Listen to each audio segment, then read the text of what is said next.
जितेंद्र सिंह जी। राधे राधे महाराज। राधे राधे महाराज जी। महाराज जी, जो अनजाने में हुए पाप आचरण हुए हैं उसका इस जन्म के द्वारा कैसे दूर किया जाए कि अगला अनजाना और जाना, इसमें अंतर होता है। जैसे हम जा रहे हैं और अचानक पैर के नीचे चींटी मर गई, हम चाह नहीं रहे थे, अनजाने में हो गया। जैसे हम गाड़ी में जा रहे हैं, कितने जीव नीचे गाड़ी के पहिए के नीचे मर रहे हैं, हम चाह नहीं रहे, लेकिन हमें यात्रा करनी है तो अब चलना ही पड़ेगा, तो छोटे मोटे जीव उसमें मर जाते हैं। जैसे किसान फावड़ा चला रहा है, वो चाह नहीं रहा पर कोई जीव कट जाता है, इसे कहते हैं अनजाने का पाप। तो ये जो अनजाने का पाप है, ये स्वप्न आदि में नष्ट हो जाता है।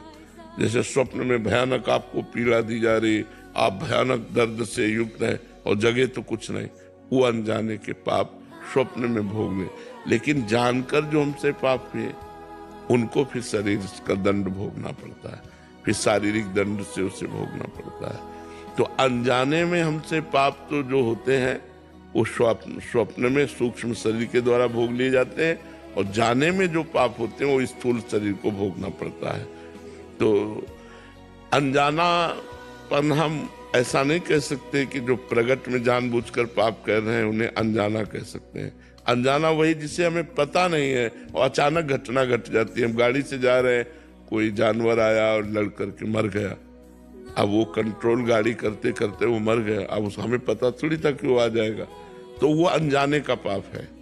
लेकिन जानबूझकर गाय बैठी हुई है और हमने गाड़ी चढ़ा दी, ये जानबूझ करके पाप है। तो इसको आप देख लीजिए, अनजाने का पाप स्वप्न में नष्ट हो जाता है, और जानबूझकर जो पाप किया जाता है शारीरिक दंड के द्वारा फिर पवित्र। तो इस जीवन में ऐसा क्या करें कि आप जैसे महात्मा अगले जन्म में बन जाएं? भगवान का नाम जप करो, भगवान के नाम जप से है।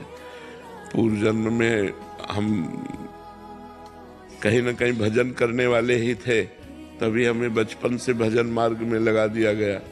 13 वर्ष की अवस्था थी, उसी अवस्था, उसके पहले भी हम चालीसा पढ़ते थे, छोटे थे, बच्चे थे तब छोटे चालीसा और भगवान में शुरू से हमें याद है। जब जितनी हमारी स्मृति है कि हमें बचपन से भगवान से अपनापन था, और एक भयानक पीड़ा थी कि मुझे भगवत प्राप्ति होनी चाहिए।